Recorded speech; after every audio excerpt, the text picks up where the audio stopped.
안녕하세요. 미사연TV입니다. 사회복지 1급 시험 대비 모의고사 두 번째 시간으로 사회복지 법제론 문제를 보겠습니다. 1번 문제입니다. 성문법에 대한 설명으로 틀린 것은 우리나라의 법은 성문법과 불문법으로 이루어지게 되고요. 성문법이라고 얘기하는 것은 뭐예요? 헌법에 적혀있는, 종이에 적혀있는 법을 성문법이라고 얘기하고요. 그렇지 않은 법들은 불문법이다 라고 설명을 합니다. 자, 법률안은 국회의원과 정부가 국회에 제출할 수 있다. 그렇습니다. 이게 국회의원만 법률을 이제 만들 수 있는 것은 아니고요. 물론 국회의원들이 찬성을 하는 것도 되는 거죠. 그러니까 국회의원이 찬성하지 않으면 법률이 만들어지지 않지만 법률을 만들기 위해서 제출하는 것들은 국회의원뿐만 아니라 정부도 국회에 제출할 수 있습니다. 그리고 나서 제출된 그런 내용들을 국회의원이 찬성에 의해서 법률이 만들어진다라고 말씀을 드립니다. 자, 법 체계는 헌법, 법률, 시행규칙, 시행령, 자치법규 순으로 위계를 갖고 있다. 자, 그렇죠. 우리나라의 가장 큰 법은 헌법에서 나타나게 됩니다. 그 헌법을 따른 위배되지 않는 선에서 만드는 것이 법률이다. 국회의원에 의해서 법률입니다. 자, 그런데 우리 시행규칙, 시행령이죠. 그러면 법률, 시행령, 시행규칙으로 크게 되죠. 그래서 이 시행규칙보다는 시행령이 좀 더 큰 것이다 라고 말씀을 드릴 수 있습니다. 그래서 법률, 국회에서 만들어진 법률, 시행령, 대통령의 명령, 시행규칙, 행정장관들의 명령이 시행규칙이죠. 그래서 대통령의 명령인 시행령이 좀 더 크다라고 말씀을 드릴 수 있습니다. 그래서 헌법, 법률, 시행령, 시행규칙은 전국구에 의한 법이고요. 자치법규는 지역 안에서만 효력을 받고 있는 것이 이 자치법규다라고 말씀을 드리겠습니다. 그래서 틀린 것이니까 정답은 2번이네요. 자, 3번. 헌법에는 법률을 재개정하는 입법권은 국회의 권한으로 규정되어 있다. 그렇죠. 입법을 하는 것들. 그래서 국회 권한으로 그 국회의원들이 법을 만들게 된다라고 말씀을 드립니다. 그래서 다른 사람들이 법을 만들 수는 없다라는 겁니다. 대통령도 법을 만들 수 없죠. 그러니까 법이 여기서 말하는 법이라고 하는 것은 법률을 만들 수 없다라는 겁니다. 법률은 오로지 국회의원들만 만들 수 있다라고 말씀을 드리겠습니다. 자, 4번. 법률을 위반한 조례는 효력이 없다. 그렇습니다. 상위법 우선의 법칙이라는 게 있어요. 그래서 상위법이 우선이다. 그래서 헌법이 가장 높고 그 다음에 법률, 시행령, 시행규칙, 자치법규 순인데요. 자치법규 안에 조례가 들어가는 거니까 그런 순서인데, 자, 방금 이야기했던 법령들, 헌법이든 법률이든 시행령, 시행규칙을 위반한 조례는요, 아무런 효과가 없는 위법이 된다 라고 말씀을 드릴 수 있습니다. 자, 대통령은 이송된 법률안에 이의가 있는 경우 거부권을 행사할 수 있다. 그렇습니다. 법률을 국회의원이 이제 국회에서 만듭니다. 그리고 나서 그것을 대통령에 이송이 되고 대통령은 그걸 보고 그게 문제가 없다, 이의가 없다라고 생각하면 공포하게 됩니다. 근데 이 공포를 해야 되는데 이의가 있는 경우 공포를 하지 않고 다 한 번에 거부권을 행사할 수 있다. 이 거부권은 1회다라고 말씀을 드릴 수 있습니다. 똑같이 법률안을 만들어서 국회에서 제출하면요, 그 두 번째는 무조건 대통령은 공포를 해야 한다라고 말씀을 드리겠습니다. 자, 그래서 틀린 것은 2번입니다. 자, 2번 문제입니다. 불문법에 대한 설명으로 틀린 것은, 자, 불문법 안에는 세 가지가 있습니다. 관습법, 판례법, 조리, 이렇게 세 가지가 있는데요. 자, 관습법이라고 얘기하는 것은 예전부터 역사적으로 아니면 과거부터 지키고 와온 법인데요. 그 규정들인데 이게 종이에 적혀 있지만 않은 것뿐입니다. 그래서 예전부터 우리가 지키고 있는 규정을 관습법이다라고 이야기하고요. 두 번째, 판례법은요, 그 법원이 내리는 판결을 가지고 말하는 것이 판례법입니다. 그런데 이 판례는 대법원의 판례만 인정된다라고 말씀을 드리겠습니다. 자, 마지막으로 조리가 있는데 이 조리라고 얘기하는 것은 사물의 도리, 합리성, 본질적 법칙을 의미하는 것이 조리다라고 말씀을 드리겠습니다. 판례법은 법원이 내리는 판결을 법으로 보는 경우이며 대법원의 판례를 의해 형성된다. 그렇죠. 제가 방금 이야기한 것처럼 법원의 판결인데 대법원의 판결만 인정된다. 자, 우리나라에서는 관습법을 사실상 인정하고 있다. 그렇습니다. 그래서 이 법을 만들어 놓은 거예요. 모든 법을 그 종이에 적어 놓을 수 없어서 헌법 만들고 시행령, 시행규칙으로 모두 만들 수 없기 때문에 이 관습법을 인정하고 있습니다. 자, 3번. 사물의 도리, 합리성, 본질의 법칙들을 의미하는 것은 관습법에 해당한다. 자, 사물의 도리, 합리성, 본질의 법칙 의미하는 거 뭐라고 했어요? 조리라고 했죠. 조리. 4번. 조리란 사물의 도리, 합리성, 법칙을 의미한다. 이렇게 나오죠. 4번이 맞는 거죠. 그러니까 3번이 틀렸습니다. 관습법이 아니다. 자, 5번. 관습법과 조리는 사회복지법의 불문법에 속한다. 그렇죠. 사회복지법이에요. 관습이라든지 조리 이렇게 나오는 그런 법들 중에 사회복지법에서 지켜야 되는데 없다. 이런 것들은 불문법에 속한다. 종이에 적혀져 있지 않은 불문법에 속한다라고 말씀을 드리겠습니다. 자, 그래서 정답은 3번이네요. 자, 3번 문제입니다. 헌법 34조에 대한 설명으로 틀린 것은 틀린 것입니다. 자, 국가는 노인과 청소년의 복지 향상을 위해 정책을 실시할 의무를 진다. 그렇습니다. 국가는 노인, 청소년의 복지 위해서 정책을 실시해야 됩니다. 자, 2번. 국가는 사회보장, 사회복지의 증진을 노력할 의무를 진다. 그렇죠. 사회보장, 사회복지의 증진에 노력할 의무를 지기 때문에 사회보장기본법, 사회복지사업법 이런 법들을 만들고 움직이게 된다라고 말씀을 드리겠습니다. 자, 3번. 국가는 여자의 복지와 권익 향상을 위해 노력해야 된다. 그렇습니다. 여자의 복지, 권익 향상하기 노력한다. 이게 왜 그러냐? 기존에는 남성 위주, 남자 위주로 규정들이 모두 있고 사회가 돌아갔기 때문에 상대적으로 좀 낮은 인권을 갖고 있던, 권익들을 갖고 있던, 복지를 갖고 있던 여성들의 복지를 좀 높이고자 여성의 복지와 권익을 위해 노력해라라고 나와 있습니다. 자, 4번. 모든 국민은 능력에 따라 균등하게 교육을 받을 권리를 갖는다. 자, 교육을 받을 권리를 받는다.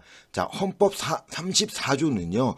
이 헌법 34조는 교육을 받을 권리가 아니라 이 복지에 대한 내용들을 의미하고 있는 헌법이 34조예요. 그래서 사회복지법들은 대부분 헌법 34조에 의해서 법들이 만들어지게 되었다라고 말씀을 드릴 수 있습니다. 그래서 이런 교육을 받을 권리 이런 거는 교육에 대한 내용이기 때문에 헌법 31조입니다. 헌법 31조가 교육을 받을 권리에 대해서 이야기하고 있는 내용이다라고 말씀을 드리겠습니다. 자, 5번. 모든 국민은 인간다운 생활을 할 권리를 가진다. 그렇죠. 모든 국민은 인간다운 생활을 할 권리를 갖기 때문에 그런 인간다운 생활을 하지 못하는 사람들에게는 공공부조로 도와줄 수밖에 없다. 그래서 국가가 공공부조를 사용하면서 어려운 사람들을 도와주는 이유가 이런 헌법 34조에 나온 내용들 때문이다 라고 말씀을 드리겠습니다. 자, 4번 문제입니다. 사회보장 기본법에 대한 내용으로 틀린 것은 우리 사회복지법제에서 또 가장 많이 나오는 부분이 두 군데가 있는데요. 물론 사회보험도 이렇게 잘 나온다, 공공보조 잘 나온다라고 얘기할 수 있지만 그것들은 범위가 좀 상당히 큽니다. 그런데 짧은 범위에서 많이 나오는 것은 사회복지사업법과 사회보장기본법입니다. 그래서 사회보장기본법, 사회복지사업법은 좀 잘 알고 있는 것이 중요하다라고 말씀을 드립니다. 자, 1번. 모든 국민은 사회보장 관계법령에 정하는 바에 따라 사회보장 급여를 받을 권리를 갖는다. 모든 사람들은 권리를 갖고 있습니다. 그래서 내가 어려운 경우 그 권리를 행사할 수 있다라고 말씀을 드립니다. 자, 모든 사회보장 수급권은 직권주의와 신청주의를 통해 행사할 수 있다. 자, 일단 직권주의는요. 그 권한을 가진 사람이 자기 권한을 통해서 그 사람을 대신 해주는 것들을 의미하는 게 직권주의인데요. 이 직권주의는 내가 신청을 하지 않아도 알아서 국가가 지원을 해주는 것을 직권주의다라고 이야기할 수 있습니다. 그래서 직권주의를 행할 수 있는 사람이 누구이냐? 본인은 우리나라는 신청주의를 선택하고 있어서 개인 스스로 나 어렵고 힘드니까 도와주세요라고 이야기하지 않으면 도와주질 않습니다. 그리고 그렇게 이야기한다 하더라도 어떻게 해요? 이것들을 조사해서 도와줄 사람인지 아닌지 확인하게 되죠. 그렇게 이제 신청을 해야 되는데 내가 이런 상태인지 저런 건지 아니면 규정이라든지 법을 몰라서 신청을 못 하시는 어려우신 분들이 계십니다. 그래서 그런 사람들을 대신해서 신청을 해주겠다라고 얘기하는 것이 직권주의다. 직권주의는 누가 할 수 있냐? 뭐 시군구청장, 시도지사 또는 사회복지 전담 공무원이 직권주의를 할 수 있다라고 말씀을 드립니다. 자, 그런데 모든 사회보장수급권은 직권주의와 신청주의를 통해 행사할 수 있는 것은 아닙니다. 자, 직권주의는 직권으로 신청이 가능하다라고 이제 정해져 있는 법들만 이 직권주의 가능하고요. 대부분은 신청주의로 되어 있다. 그래서 직권주의와 신청주의가 병행이 되는 것은 몇 개 없어요. 국민기초생활보장법, 긴급복지지원법, 장애인연금법, 사회보장급여법 요 네 가지밖에 이 직권주의가 되지 않는다. 신청되는 것은 네 가지밖에 없고요. 나머지 모두 신청주의로만 가능하다. 자, 모든 사회보장 수급권은 아니죠. 그러니까 정답은 틀린 건 2번이네요. 자, 3번 부담 능력이 있는 국민에 대해 사회복지 서비스에 드는 비용은 그 수익자가 부담하는 것을 원칙으로 한다. 그렇습니다. 부담 능력이 있어요. 그래서 내가 스스로 무언가를 하고 내가 비용을 낼 수 있다라고 하면은 그 수익자, 내가 서비스를 받는 그 사람이 직접 비용을 내고 서비스를 받는 것을 원칙으로 합니다.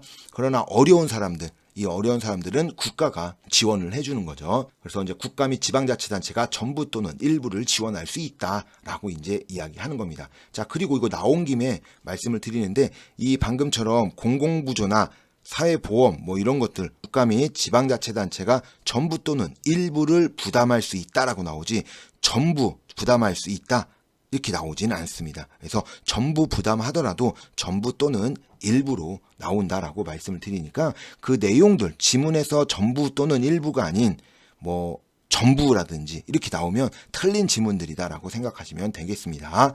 자, 4번 사회보장급여를 신청하는 사람은 다른 기관에 신청한 경우 그 기관에 지체 없이 이를 정당한 권한이 있는 곳에 이송해야 한다. 그렇습니다. 쉽게 얘기하면 사회복지관에 어르신이 복지관에 노인복지관에 신청서를 냈어요. 그럼 복지관에서는 권한이 없죠. 그래서 그렇게 받았을 경우에는 뭐래요? 바로 정당한 권한이 있는 읍면동으로 이송해라 라고 이야기하는 겁니다.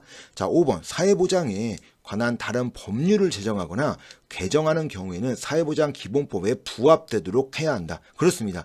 사회보장기본법이 이 사회보장에 대한 그런 전체적인 내용들을 가지고 있기 때문에 사회보장기본법에 부합되지 않게 법을 제정하거나 개정하는 경우 위법이 됩니다. 그래서 사회보장에 대한 법은 사회보장기본법이 가장 상위법이기 때문이다 라고 생각을 하시면 됩니다. 그래서 상위법 우선의 법칙이 있기 때문에 그 상위법을 따라야 된다라고 말씀을 드리겠습니다.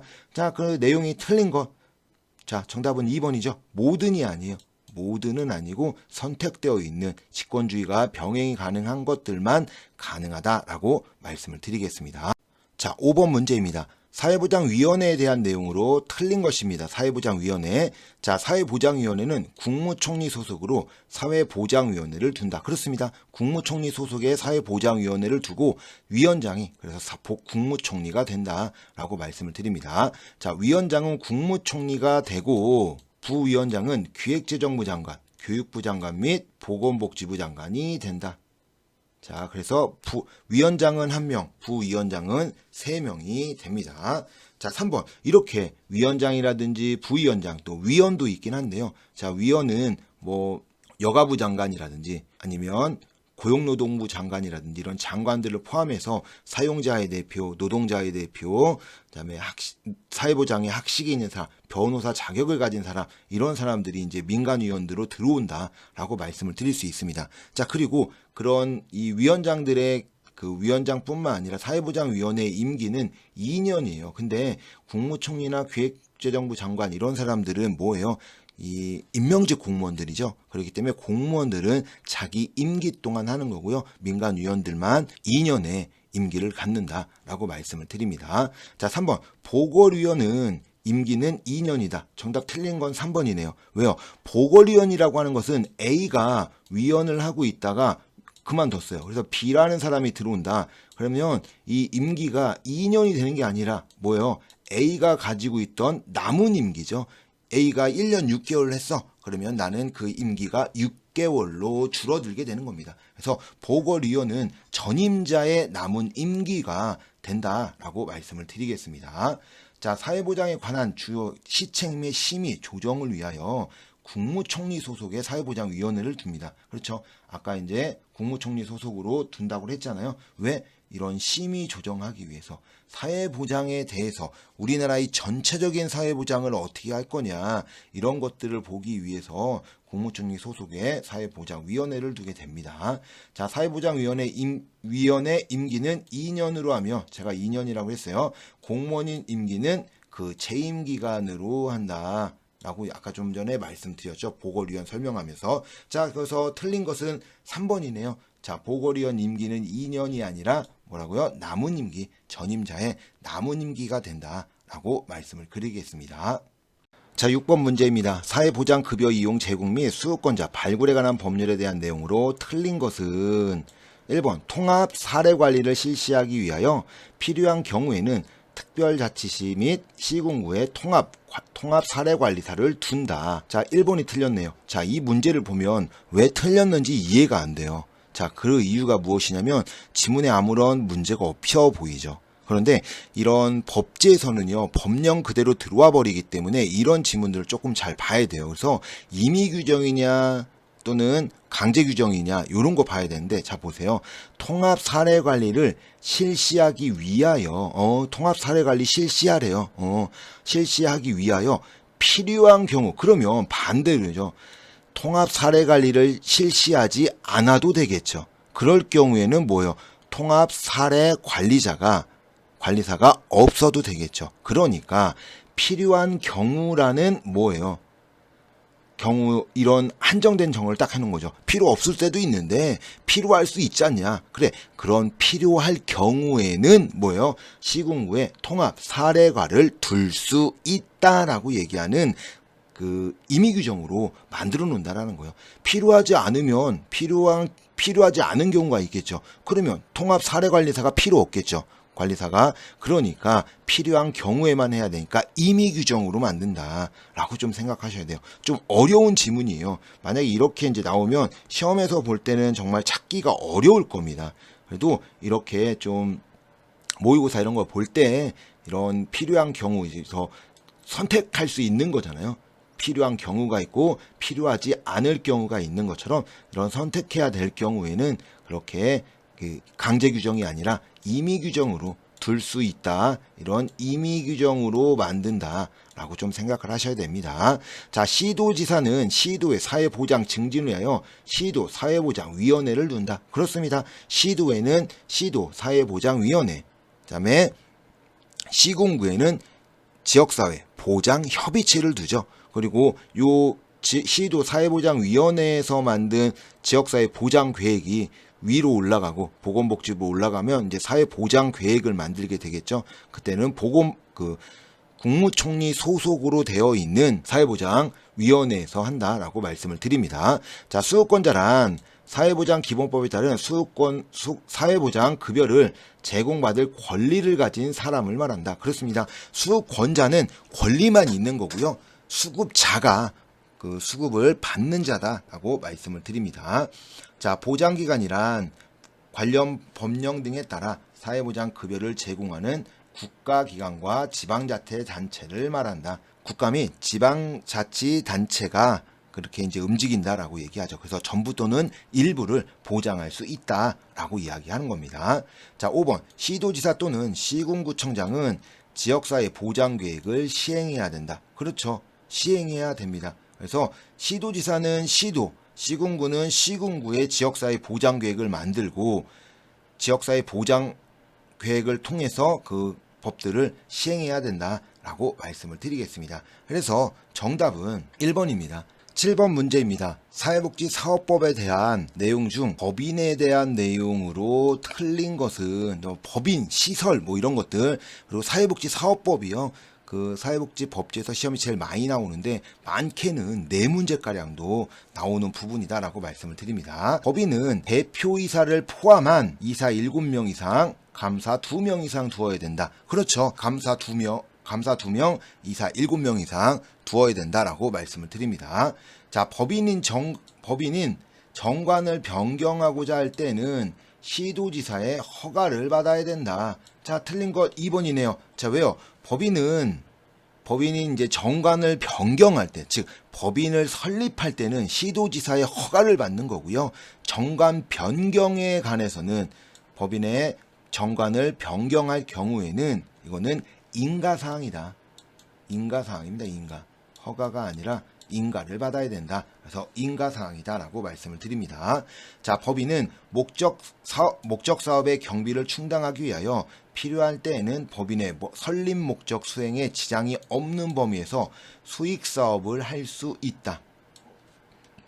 그렇습니다. 수익 사업을 할 수 있어요. 많은 분들이 어떻게 사회복지기관은 비영리인데 수익 사업을 할 수 있냐라고 이야기하는데, 우리가 가끔 보면요, 복지관들에서, 지금은 코로나 때문에 하지 못하지만 복지관에서 일일 찻집이라든지 이런 것들을 해요. 그래서 티켓 팔아가지고 그거 가지고 수익 사업을 하는 것, 이런 것들이 이 수익 사업을 하는 것이다라고 말씀을 드릴 수 있습니다. 그래서 목적, 그러니까 쉽게 얘기하면 어떤 사업을 해야 되는데 돈이 없어. 그런데 그 뭐예요? 내가 그 기존에 설립을 했을 때 그런 업무를 하는 데 있어서 뭐예요?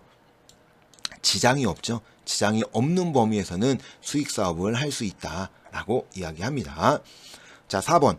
법인의 이사는 해당 법인이 설치한 사회복지 시설의 장을 제외한 그 시설의 직원은 겸할 수 없다. 그렇죠. 시설장은요. 시설장은 뭐예요? 이사는 가능하지만, 그러니까 이사는 시설장이 가능합니다. 그러나 감사는 누구도 안 된다라고 생각을 하시면 됩니다. 자, 5번. 법인은 시도지사의 허가를 받아 이 법에 따른 다른 법인과 합병할 수 있다. 그렇습니다. 시도지사의 허가에 따라 다른 법인과 합병할 수 있는데요. 자, 여기서는 시도지사의 허가를 받으면 같은 시에 있는 다른 법인과 합병할 수 있고요. 다른 시의 경우, 다른 시와 또는 다른 시도의 경우, 그럴 땐 보건복지부 장관의 허가를 받아서 합병할 수 있다라고 말씀을 드리겠습니다. 자, 그래서 정답은 2번이네요. 정관을 변경하고자 할 때는 허가사항이 아니다. 자, 8번 문제입니다. 사회복지사업법에 대한 내용 중 시설에 대한 내용으로 틀린 것은, 자, 1번. 사회복지시설의 운영위원회는 시설 종사자의 근무 환경 개선에 관한 사항을 다룬다. 그렇습니다. 그 쉽게 얘기하면은 뭐 시설 종사자의 근무 환경뿐만 아니라 이용자에 대한 그런 내용들도 그 운영위원회에서 다룬다라고 말씀을 드립니다. 자, 2번. 국가 또는 지방자치단체의 외자가 사회복지시설을 설치, 운영하는 경우에는 시군구청장에 신고해야 한다. 그렇습니다. 우리 대부분에 있는 시설들은 신고다. 그래서 뭐 인가, 허가, 아니면 지정 이렇게 봤는데 95% 이상, 95%도 더 될 거예요. 대부분이 신고사항이고요. 몇 가지만 인가, 허가, 지정사항이다라고 말씀을 드립니다. 자, 3번. 사회복지시설에 종사하는 사회복지사는 정기적으로 인권에 관한 내용에 포함된 보수교육을 받아야 된다. 그렇죠. 보수교육을 매번 받아야 돼요. 그냥 아무 데나 받는 건 아니고 1년에 8시간 우리 보수교육 받잖아요. 그 보수교육을 받아야 됩니다.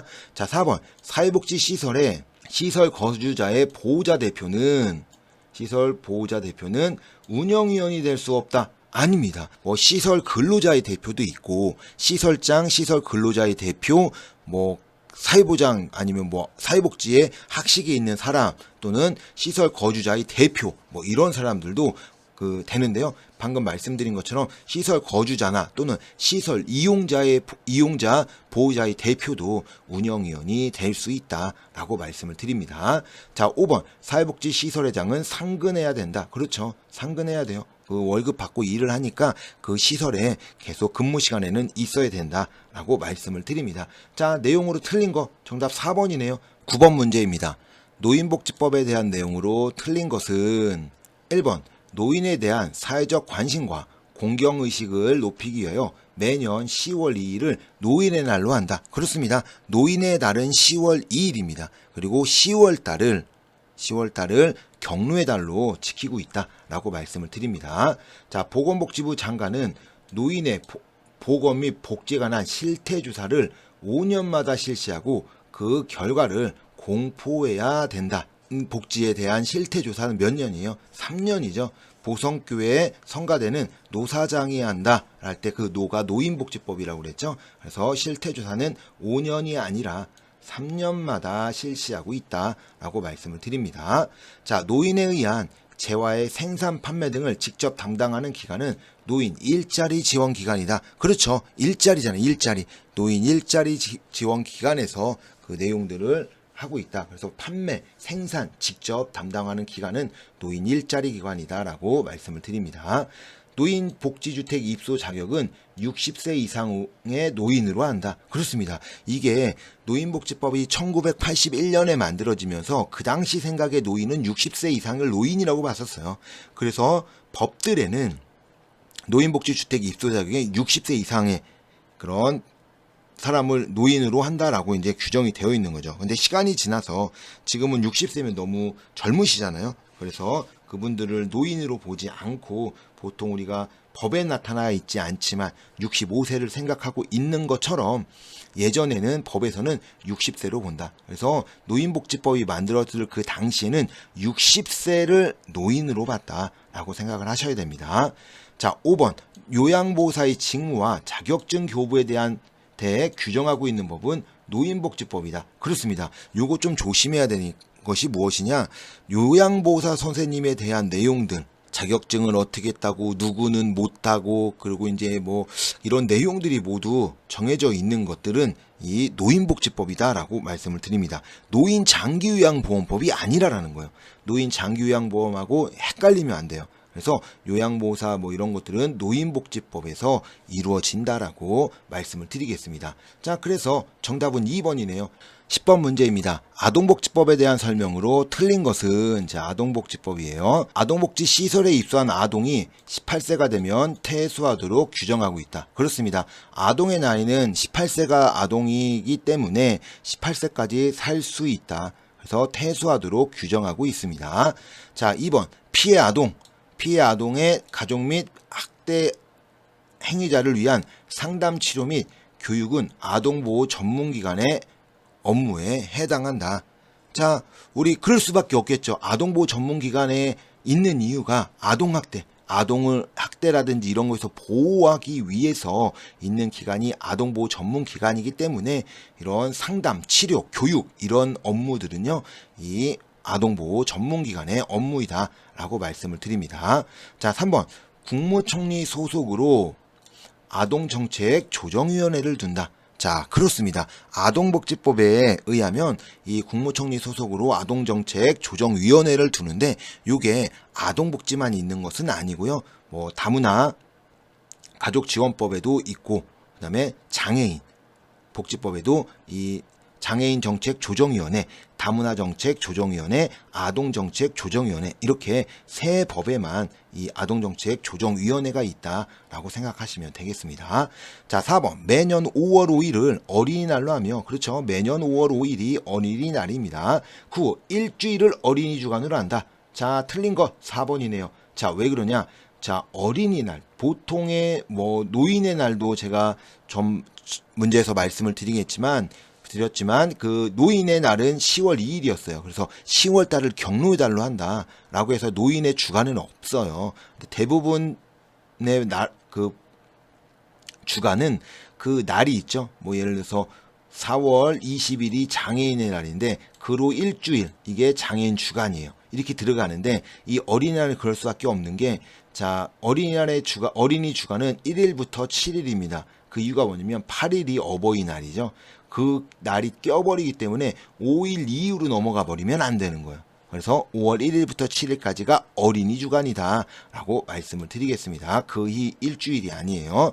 자, 의사, 교사, 전담공무원, 보육 종사자 등 아동학대 신고 의무자에 해당한다. 그렇죠. 의사, 병원에서 그 문제들을 볼 수 있는 그리고 아이들을 매일 보는 선생님들, 사회복지 전담공무원, 보육종사자, 뭐 아동시설에서 일하고 있는 분들이죠.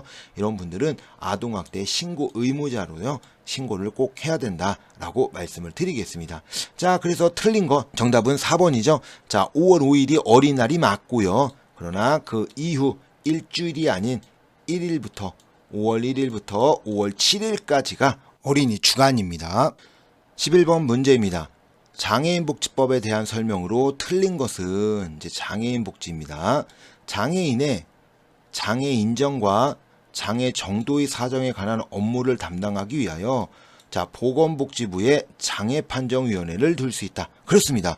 보건복지부 안에 장애판정위원회를 두게 되고요. 또한 그 장애인에 대해서 문제가 있는지, 이로 장애가 맞는지 이거를 공공기관에 의뢰할 수 있다라고 이야기할 수 있습니다. 그래서 그런 것들은 공공기관에 의뢰하는 거고요. 그 공공기관은 이 국민연금공단이다라고도 말씀을 드릴 수 있어요. 그래서 장애정도 업무를 담당하기 위해 보건복지부에 장애판정위원회를 둘 수 있습니다.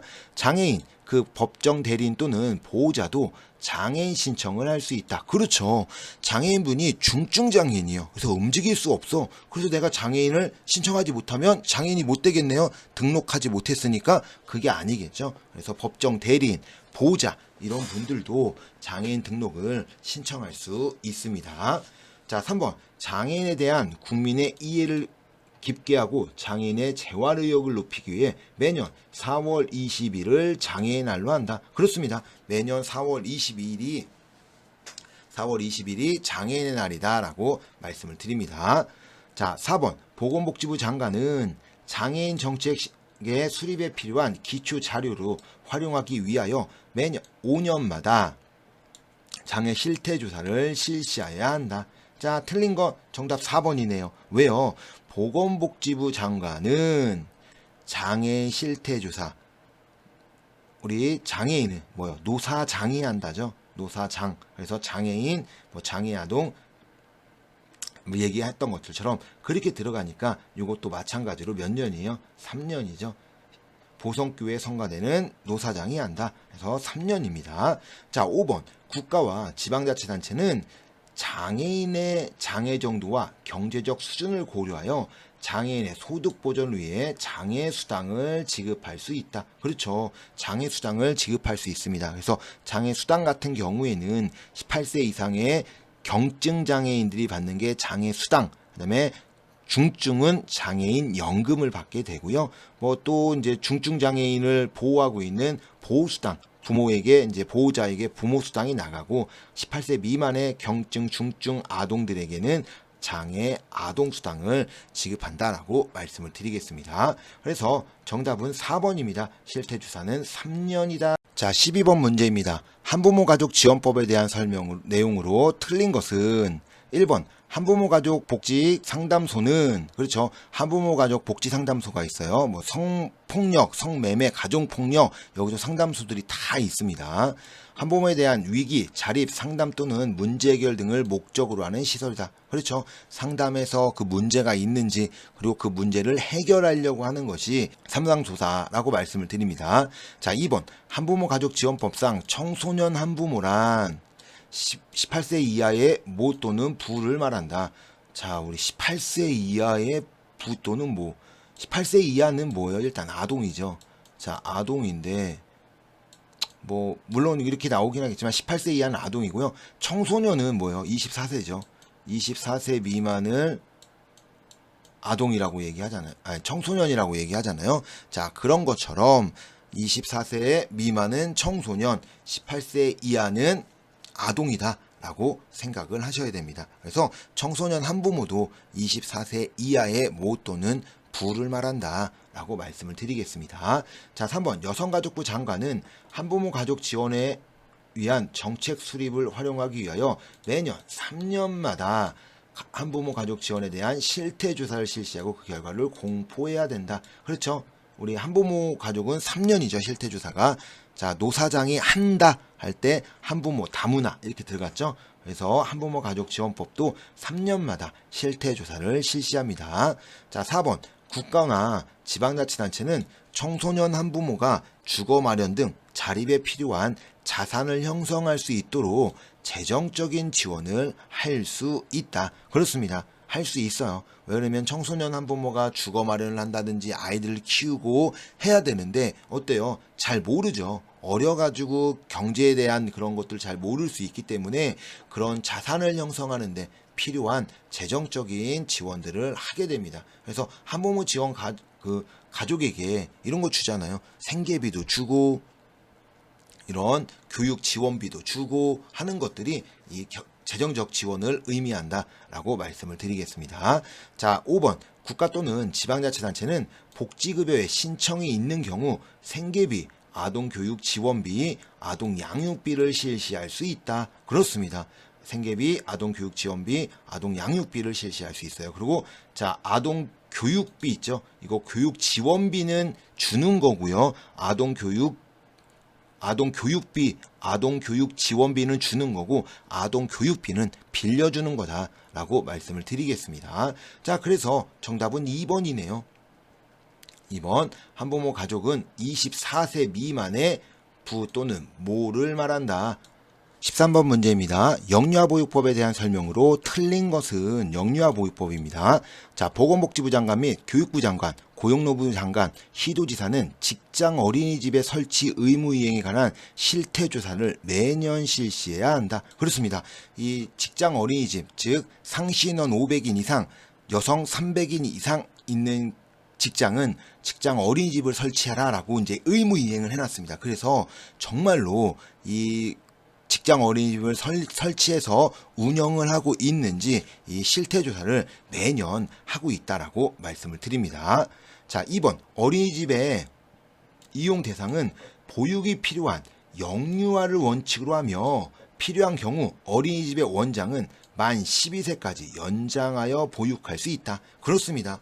12세까지 연장이 가능합니다. 그래서 그 아이에 따라 다른 거기 때문에 그 12세까지 연장 보육이 가능합니다. 자, 어린이집의 우선 이용자 중 국민기초생활보장법에 따른 수급자가 최우선이다. 그렇습니다. 이 국민기초생활보장법에 따른 이 아이들이 이 어린이집에 들어갈 수 있는 입소 제일 높은 1순위다라고 말씀을 드리겠습니다. 4번. 국공립 어린이집 외에 어린이집을 설치, 운영하려는 자는 특별자치도지사, 시군구청장에 신고하여야 한다. 자, 정답 나왔네요. 틀린 거 4번이죠. 신고 아니죠. 뭐예요? 인가죠, 인가. 인가를 받아라 라고 이야기합니다. 그래서 우리 인가를 받아라 라고 해가지고 나중에 인가증도 설치해놔라, 거치해놔라 라고 얘기하는 것처럼 이 어린이집은 인가다라고 말씀을 드리겠습니다. 그래서 신고가 아닌 인가다. 자, 5번. 한부모 가족 지원법에 따른 대상자의 자녀는 어린이집을 우선적으로 이용할 수 있다. 그렇습니다. 한부모 가족 지원법에 따른 아이, 뭐 차상위 계층 아니면 뭐 일형 당뇨가 있는 아이, 뭐 이런 아이들이 들어갈 수 있도록 우선순위에 포함되어 있다라고 말씀을 드리겠습니다. 자, 14번 문제입니다. 정신건강 증진 및 정신질환자 복지 서비스에 관한 법률에 대한 설명으로 틀린 것은 1번. 정신의료기관 등의 장은 자의 입원을 한 사람에 대하여 입원 등을 한 날부터 3개월마다 퇴원 등을 할 의사가 있는지 확인해야 한다. 자의 입원이라고 얘기하는 것은요, 내 스스로 내가 좀 이상한 것 같아요. 그래서 스스로 병원에 와서 입원하는 것을 의미하는 것이 자의 입원이다 라고 얘기합니다. 그렇기 때문에 들어갈 때도 내 맘이고요, 나올 때도 내 맘이에요. 그래서 내가 자의 입원한 사람이 퇴원을 안 하고 있으면 그 병원에서는 얘기하는 거예요. 언제 퇴원하실 생각이 있으세요? 언제 퇴원하실 거예요? 라고 얘기하는 것을 2개월마다 물어봐야 된다 라고 이야기하고요. 자의 입원뿐만 아니라 동의 입원이라는 게 또 있어요.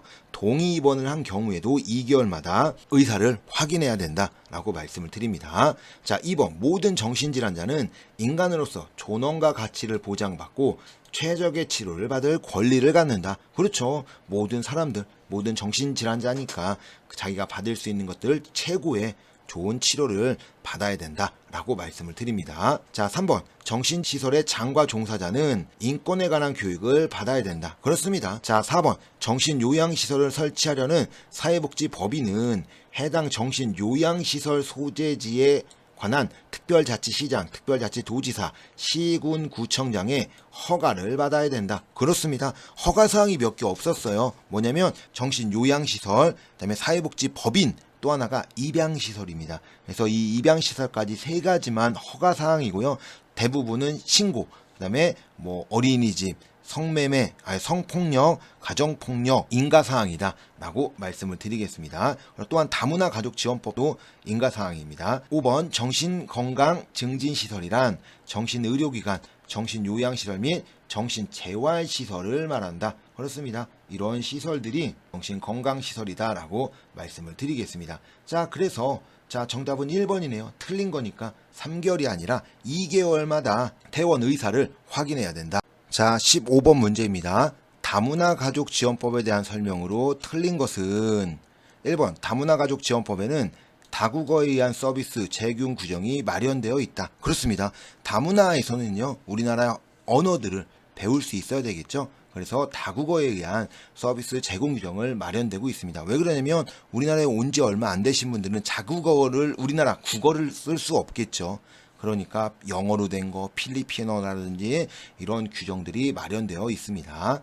자, 2번 다문화 가족 지원법에는 교육에 대한 규정은 있지만 건강관리에 의한 지원은 규정을 두지 않고 있다. 자, 틀린 거니까 정답은 2번이네요. 다문화 가족은요, 이 가족지원법에는 교육뿐만 아니라 이 건강관리에 대한 지원 규정도 있습니다. 그래서 이 사람들이 어떻게 잘 하는지 이렇게 이제 봐야 되는데, 그 이유가 뭐냐면 뭐 교육도 시키지만요, 내가 말이 통하지 않아서 병원을 가지 못한다든지 이런 문제들이 생길 수 있겠죠. 그래서 건강관리에 대한 지원도 규정으로 두고 있습니다. 자, 여성가족부 장관은 다문화 가족 지원에 대한 5년마다 다문화 가족 정책에 관한 기본계획을 수립해야 된다. 그렇습니다. 자, 기본계획. 자, 우리 실태조사는 3년, 5년 뭐 이렇게 되지만 무조건 기본계획은 5년입니다. 왜? 장관의 임기가 5년이기 때문에 모든 정책, 모든 법의 정책에 대한 기본계획은 5년이다라고 생각을 하셔야 됩니다. 자, 4번 다문화 가족 지원법의 관장 부처는 여성가족부다. 그렇습니다. 여성가족부 소속이죠. 기존에 이제 여성가족부가 만들어지고 나서 뭐 건강가정센터라든지 아니면 다문화 가족 지원법 이런 것들이 생기면서 이 여성가족부에 들어갔다. 그래서 여성가족부에서는 뭘 하고 있냐라고 얘기하면요, 우리가 이제 쉽게 생각해야 돼요. 첫 번째가 청소년, 두 번째가 가족, 세 번째가 여성입니다. 그래서 여성가족, 청소년에 대한 내용들은 여성가족부고요. 나머지는 이 보건복지부 소속으로 되어 있다라고 생각을 하시면 되겠습니다. 자, 5번 다문화 가족 지원법에서 아동, 청소년이란 24세 이하의 사람을 말한다. 그렇습니다. 여기 이제 물론 이제 아동이라고 하니까 18세 아니냐라고 하지만 우리 이제 한부모에서는 18세로 봤잖아요. 근데 다문화에서는 이 아동, 청소년 이렇게 묶어서 24세 미만으로 보고 있다라고 말씀을 드리겠습니다. 그래서 정답은 2번이네요. 자, 16번 문제입니다. 가정폭력 및 피해자 보호 등에 관한 법률에 대한 내용으로 틀린 것은, 자, 1번 피해자 보호시설에는 외국인 보호시설도 포함된다. 그렇습니다. 외국인 보호시설도 있다. 그래서 뭐 장기, 단기, 뭐 청소년 뭐 이렇게 있는 것들처럼 외국인 보호시설도 포함됩니다. 자, 2번 사회복지법인은 시군구청장에게 신고하여 가정폭력 피해자의 보호시설을 설치, 운영할 수 있다. 자, 틀린 것 2번이네요. 뭐가 틀렸어요? 신고가 틀렸죠. 자, 폭력은 인가사항이라고 그랬어요. 폭력. 그래서 쉽게 얘기하면 가정폭력, 성폭력은 인가사항이고요. 성매매는 신고시설이다라고 말씀을 드렸습니다. 그래서 이 가정폭력, 왜 그러냐면 폭력은 그 이후에 나타날 수 있는 2차 가해가 나타날 수 있기 때문에 인가로 해서 잘 보이지 않는, 그 사람들이 잘 보이지 않는 곳에 이제 들어갈 수 있도록 한다라고 얘기하더라고요. 그래서 인가사항이다라고 말씀을 드립니다. 자, 여성가족부 장관은 3년마다 가정폭력에 대한 실태조사를 실시하여 그 결과를 발표하고 이를 가정폭력을 예방하기 위한 정책 수립에 기초 자료로 활용한다. 가정폭력도 마찬가지로 3년짜리다 라고 말씀을 드립니다. 자, 국가나 지방자치단체는 상담소나 보호시설 설치 운영에 드는 경비의 일부를 보조할 수 있다. 그렇습니다. 그 국가의 지원으로서 운영이 가능하다. 그래서 도움을 받을 경부를 받을 수 있습니다.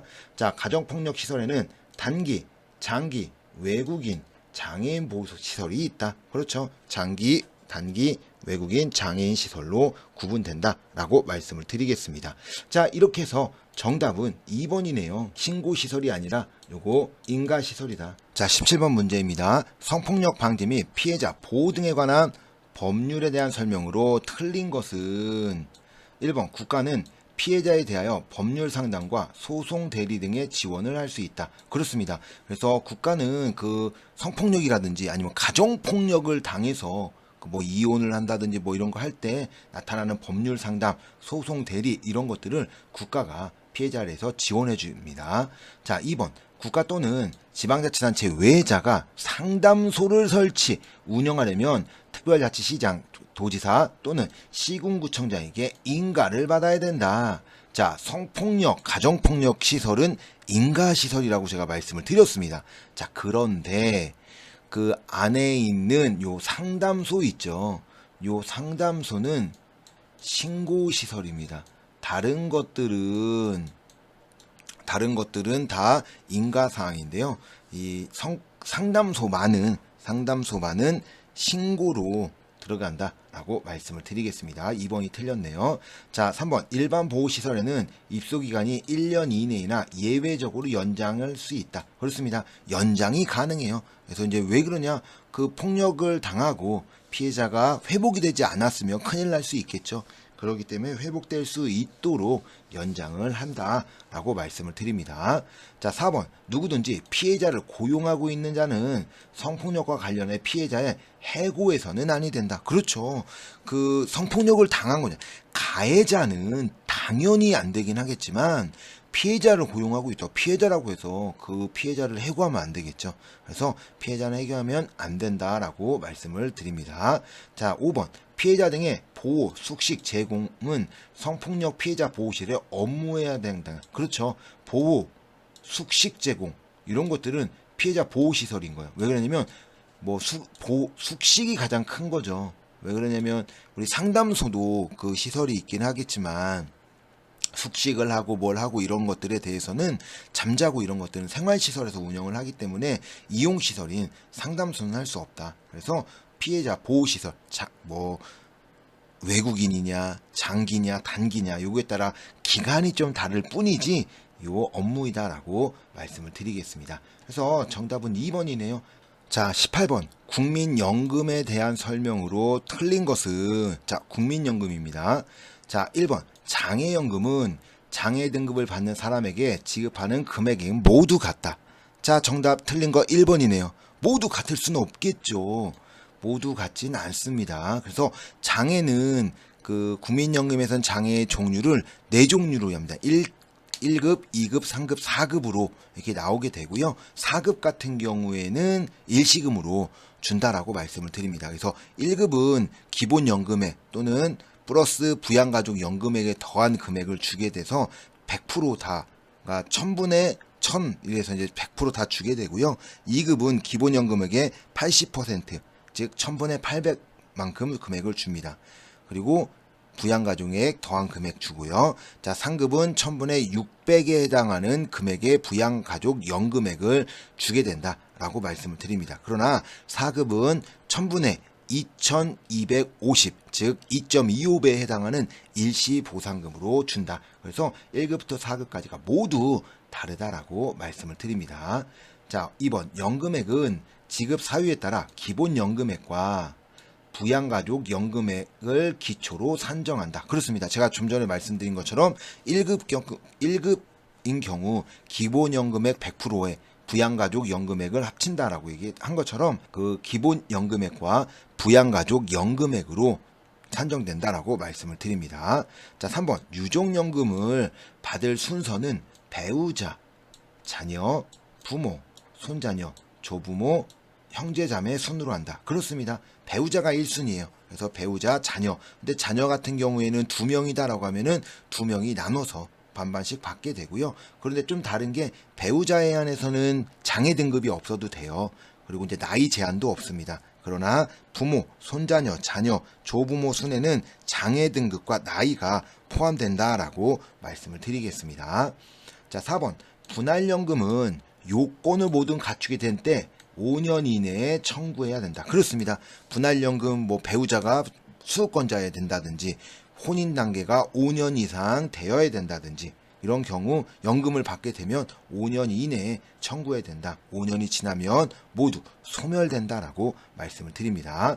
자, 5번 유족연금은 수급권자인 배우자가 재혼한 때에는 그 수급권은 소멸된다. 그렇습니다. 유족연금을 받는 데 있어서 배우자가 재혼했잖아요. 왜 주는 거예요? 그 배우자가 스스로 먹고 살기 힘드니까 도와주는 건데 또는 자녀가 도와주는 건데 배우자가 재혼하면 어때요? 다른 사람의 밑으로 들어가기 때문에 이 재혼한 경우에는 수급권이 소멸된다라고 말씀을 드리겠습니다. 자, 그래서 정답은 1번이네요. 자, 19번 문제입니다. 국민건강보험법에 대한 내용으로 틀린 것은 건강보험법입니다.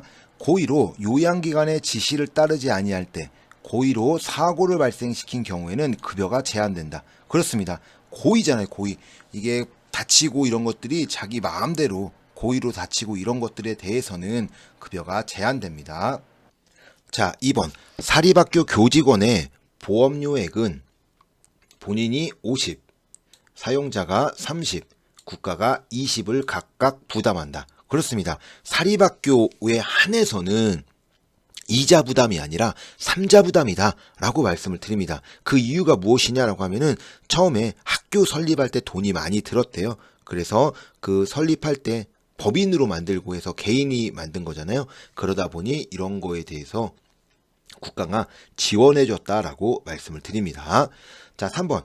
지역가입자의 월별 보험료액은 보험료 부과 점수와 부가 점수당의 금액을 곱하여 계산하고 보험료액은 개인 단위로 선정한다. 자, 지역가입자예요. 직장가입자는 급여의 몇 %라고 해서 반반씩 나누긴 하는데 지역가입자는 좀 복잡하죠. 재산이 얼마 있는지, 소득이 얼마 있는지, 자동차는 있는지, 가구 수는 몇 명인지 또는 가족의 나이는 어떻게 되는지 이런 것들도 모두 산정해서 점수로 부과한다라고 말씀을 드립니다. 자, 그런데 방금처럼 부가 점수, 보호당 금액들을 곱해서 금액을 만드는데 자, 개인 단위로 선정하는 것이 아니라 가족 단위입니다.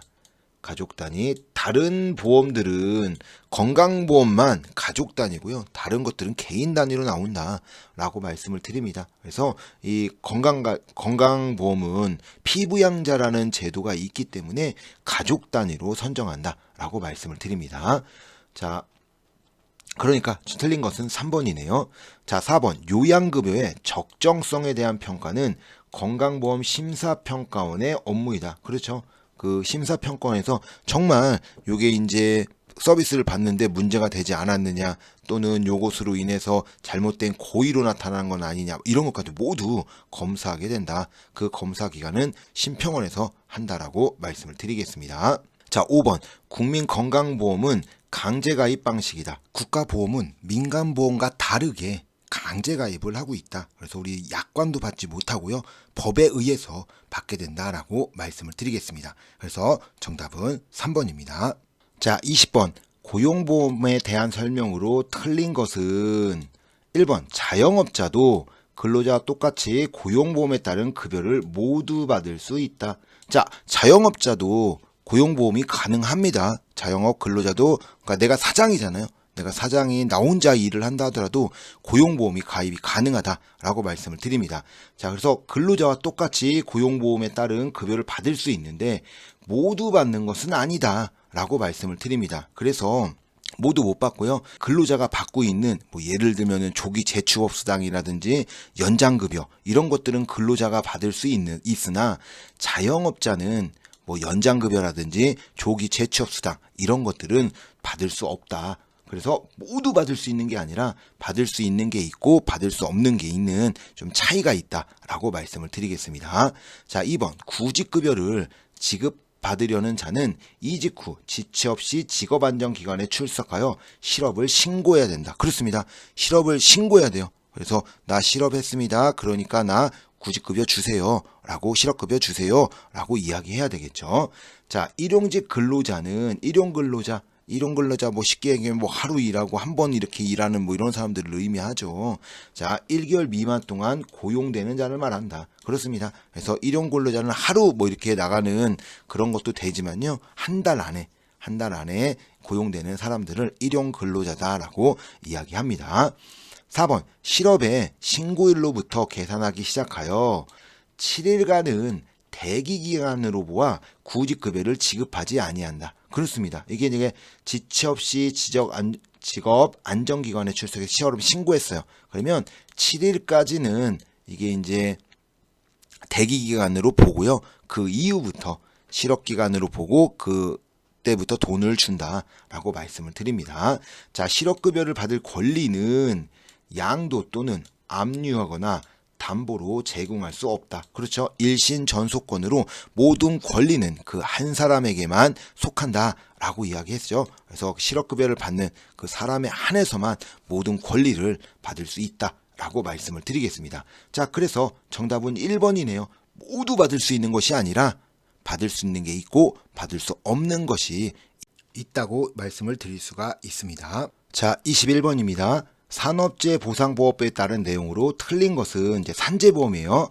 자, 부상 또는 질병이 3일 이내의 요양으로 치유될 수 있으면 요양급여를 지급하지 아니한다. 그렇습니다. 4일 이상이에요.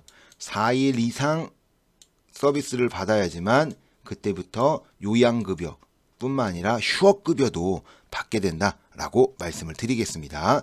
자, 2번 휴게시간 중 사업주의 지배하에 있다고 볼 수 있는 행위로 발생한 사고도 업무상 사고에 포함된다. 그렇습니다.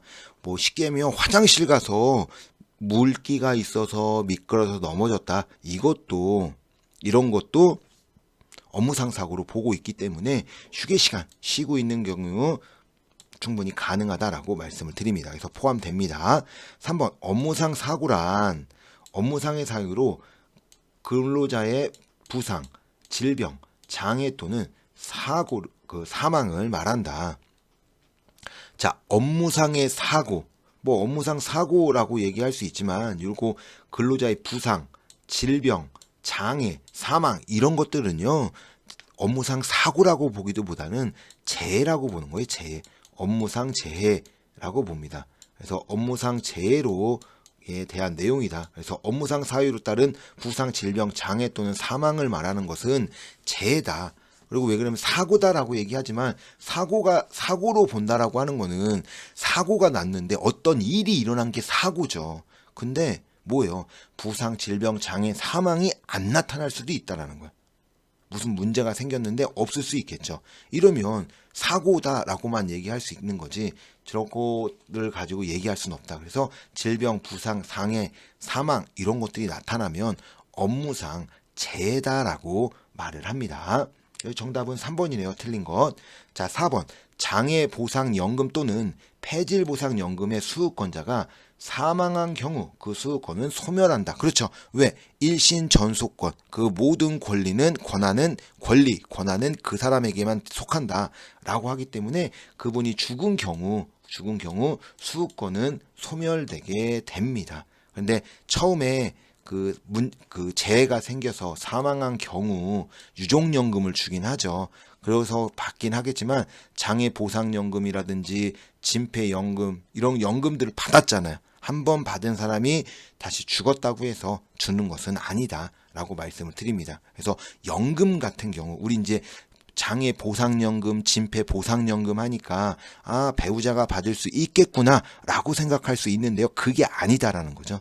뭐 국민연금이라든지 이런 뭐 특수직연금, 공무원연금이라든지 이런 연금이나 가능한 거지 이런 재해로 인한 연금들은 불가능하다라고 말씀을 드립니다. 자, 5번 보험급여의 결정과 지급은 근로복지공단에서 수용한다. 그렇습니다. 뭐 물론 산재보험이 고용노동부 소속이긴 하지만요. 그런 고용노동부 소속이지만 공단에서 움직이잖아요.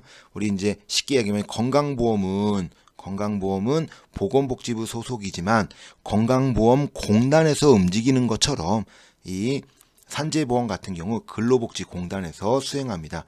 근로복지공단에서 뭐 산재뿐만 아니라 고용보험에서 하는 것도 이제 충분히 공단에서 움직인다라고 말씀을 드립니다. 자, 틀린 거니까 정답은 3번이네요. 업무상 사고가 아니라 업무상 재해다. 자, 22번 문제입니다. 노인 장기요양보험법에 대한 내용으로 틀린 것은 1번 장기요양보험 사업은 보험자는 노인 장기요양보험공단으로 한다. 자, 정답 1번이네요. 자, 노인 장기요양보험공단 들어보셨나요? 없죠. 들어볼 수가 없어요. 없는 공단입니다. 자, 노인 장기요양보험공단이 없고 대신 이 노인 장기요양보험 사업은요, 건강보험공단에서 합니다. 건강보험공단 안에 가면 요양과가 따로 있어요. 그래서 그 노인 장기요양이 이쪽에 같이 움직이게 된다라고 말씀을 드립니다. 그래서 노인 장기요양보험공단은 없다. 2번 노인 등이 가족과 함께 생활하면서 가정에서 장기요양을 받는 재가급여를 우선적으로 제공해야 된다. 그렇습니다. 노인이 받을 수 있는 그 급여는 재가급여와 시설급여인데 재가급여를 우선적으로 한다라고 말씀을 드립니다. 가족으로부터 장기요양급여를 받을 때 가족요양비를 특별현금급여로 수급할 수 있는 경우도 있다. 그렇습니다. 가족요양비가 있는데요.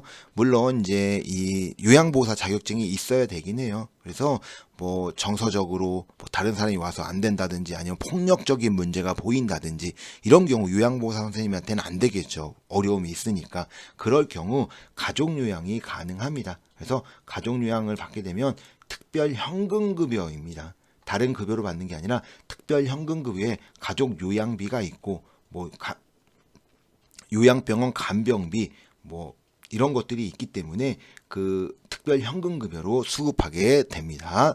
자, 4번 장기요양 인정 유효기간 만료 후 장기요양급여를 계속 받고자 하는 경우 공단에 장기요양 인정 갱신 신청을 해야 한다. 그렇습니다. 그러니까 유효기간 만료 후에 내가 이제 후에도 뭐 하려고 계속 받으려고 하는 거죠. 내가 지금 5급인데 2년이 끝났어요. 그럼 2년 끝난 후에도 내가 또 받으려고 그래. 그러려고 하면은 보통 그 전에 90일 이전에 공단에 장기요양 갱신 신청을 해야 된다라고 말씀을 드립니다. 자, 5번 수급자는 장기요양 인정서와 표준 장기요양 이용 계획서가 도달한 날부터 장기요양을 받을 수 있다. 그렇습니다. 그냥 뭐 이렇게 받는 게 아니라 인정서라든지 이런 이용 계획서가 도달한 날부터 요양급여를 받을 수 있습니다. 그래서 신청한 후에 센터에서 공단에 신청하고 이게 이제 다 나온 거죠. 그래서 공단하고 뭐 시군구하고 모든 게 연결돼서 움직이고 결정이 난 이후에 이게 오기 때문에 그 이후부터 요양을 받을 수 있습니다. 그래서 정답은 1번이네요. 자, 23번 문제입니다. 자, 국민기초생활보장법에 대한 내용으로 맞는 것은 기억, 국외에 체류하는 외국인도 수급권자가 될 수 있다. 자, 틀렸죠, 이거는. 왜요? 국외잖아요, 국외.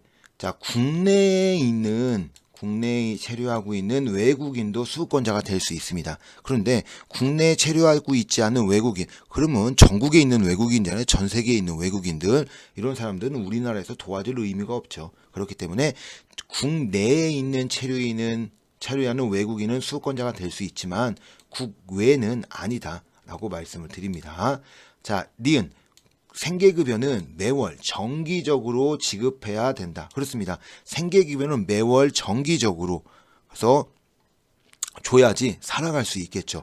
이번 달은 주고 다음 달은 안 주고 다다음 달은 뭐 또 안 주고 다다음 달에 뭐 3개월 후에 막 3개월치 한 번에 주고 이러면 안 된다는 거예요.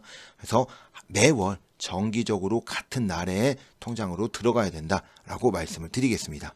자, 디귿 급여는 건강하고 문화적인 최저 생활을 유지할 수 있어야 된다. 그렇습니다. 국민기초생활보장법으로 도와주는 것이 인간의 삶의 질 향사로 최저 생활 유지가 가장 중요하다라고 이야기합니다. 그래서 최저 생활 유지할 수 있을 정도로 급여를 줘야 된다라고 말씀을 드립니다. 자, 디귿 보장기관이란 이 법에 따른 급여를 실시하는 국가 또는 지방자치단체를 말한다. 그렇죠. 지방자치단체에 국가 및 지방자치단체가 이 보장 기간이다라고 말씀을 드릴 수가 있습니다. 자, 맞는 거니까 니은, 디귿, 리을이 모두 맞는 거네요. 정답은 3번이 되겠습니다. 그래서 국외가 아니죠. 국내에 체류하는 외국인도 수급권자가 될 수 있지만 국외는 아니다라고 말씀을 드리겠습니다. 자, 24번 문제입니다. 의료급여법에 대한 내용으로 틀린 것은 자, 의료급여입니다. 자, 입양특례법에 따라 국내에 입양된 18세 미만의 아동은 의료급여법에 따라 수급권자이다. 그렇습니다. 이 의료급여를 받고 있는 그 입양된 아이들 또는 뭐 노숙자, 국가유공자 또는 독립유공자 아니면 그 아동시설에 살고 있는 수급자 뭐 이런 아이들이 이런 분들이 모두 수급권자이다라고 말씀을 드립니다. 자, 2번 급여의 비용의 일부를 본인에게 부담하게 할 수 있다. 자, 그렇죠. 부담하게 할 수 있습니다. 그래서 왜 일부를 부담하게 할 수 있냐라고 하면은 의료급여는 보통 보면요 1종과 2종으로 나타나게 됩니다. 그래서 1종 같은 경우에는 자기 부담이 없긴 한데 2종은 자기 부담의 뭐 10%든 20%든 자기 부담을 한다라고 말씀을 드릴 수 있습니다. 그래서 급여 비용의 일부를 본인에게 부담하게 할 수 있고요. 또한 이 의료급여는 쉽게 얘기하면 급여가 어디서 나타나냐라고 하면은 그 건강보험공단에서 하고 있는 요양급여가 있어요. 그 요양급여에 한해서만 의료급여를 해주는 거고 뭐 우리가 치과에 가서 금리를 한다든지 또는 MRI를 찍는다든지 이럴 경우에는 자기 그 본인이 쉽게 얘기하면 뭐예요? 비급여죠. 비급여는 이 의료급여법에서 해당되지 않는다라고 말씀을 드립니다. 3번 이주 노동자도 의료급여 수급권 대상이 된다. 자, 이주 노동자요. 자, 이 정답은 3번이네요. 틀린 거니까. 자, 이주 노동자는 의료급여 수급권자의 대상이 아닙니다. 그 의료급여 수급권자에 대한 내용들 뭐 탈북민도 있고 뭐 이렇게 아까도 좀 더 이야기했던 사람들이 모두 되는데 이 이주 노동자는 의료급여 수급권자 대상자가 아닙니다. 왜 그러냐? 이 이주 노동자들이 수급권자의 대상이 되면요 우리나라에 있는 모든 그 외국인들이죠. 모든 사람들 다 의료급여가 된다라고 하죠. 나 일하러 왔는데요. 나 이주에서 노동자인데요. 이러면은 수급권자가 되기 때문에 모두 될 수는 없다라고 말씀을 드립니다. 그래서 이주 노동자의 의료급여 수급권자는 아니다. 자, 4번 의료급여의 내용에는 간호, 이송, 수술, 처치, 예방, 재활 등이 있다. 자, 이게 뭐예요? 이게 건강보험에서 하고 있는 요양급여에 대한 내용이죠. 뭐 이런 것들을 이제 의료급여 해주는 거예요. 건강보험과 마찬가지. 뭐가 없어요? 간병 이런 거 없잖아요. 왜? 간병을 안 주니까. 건강보험에서 간병을 안 주니까 뭐 하는 거예요? 의료급여에서도 간병을 주지 않는 거죠. 이런 것들처럼 건강보험에서 주는 것만 한다라고 말씀을 드립니다. 간병이 있는 것은 산재밖에 없어요. 자, 5번 의료급여증 서식은 1종과 2종 색깔 구분 없이 동일하다. 그렇습니다. 색깔 똑같아요. 그러면 1종과 2종이 뭐가 다르냐? 자, 이렇게 써 있어요. 너는 1종, 너는 2종. 이렇게 해서 1과 2 숫자로 써 있다라고 말씀을 드리겠습니다. 자, 그러면 틀린 거네요. 뭐가 틀렸어요? 정답은 3번이죠. 기초연금법에 대한 내용으로 올바른 것은 자, 올바른 겁니다. 자, 1번 국가는 지방자치단체의 기초연금에 지급되는 비용 중 100분의 40 이상 100분의 90 이하의 범위에서 지급한다. 자, 정답은 1번이네요. 자, 이게 무슨 말이냐? 자, 지방자치단체는 모두 달라요. 그래서 그 지방자치단체에 뭐가 다르냐? 모두 다르다고 했던 것이 뭐가 다르냐라고 하면요. 쉽게 생각하시면 돼요. 예산, 즉 자립도가 다릅니다. 그래서 서울시 같은 경우 또는 지방에 있는 뭐 농촌인 경우 어때요? 서울시가 훨씬 예산이 많겠죠. 그렇기 때문에 모두 똑같이 일괄적으로 국가가 지자체에 부담을 하는 게 아니라 니네 자립도에 따라 40%부터 90% 이하의 범위들을 해준다라고 이야기하는 거죠. 이런 것들처럼 40% 이상 90% 이하의 범위로 지급되게 됩니다. 그래서 정답은 1번이네요. 옳은 것이니까. 자, 2번 기초연금은 이의 신청은 그 처분을 한 날부터 60일 이내에 서면으로 해야 한다. 자, 맞습니다. 이게 서면으로 해야 돼요. 근데 이게 우리가 보통 이의 신청은 며칠 날 하냐? 90일 이내예요. 90일 이내.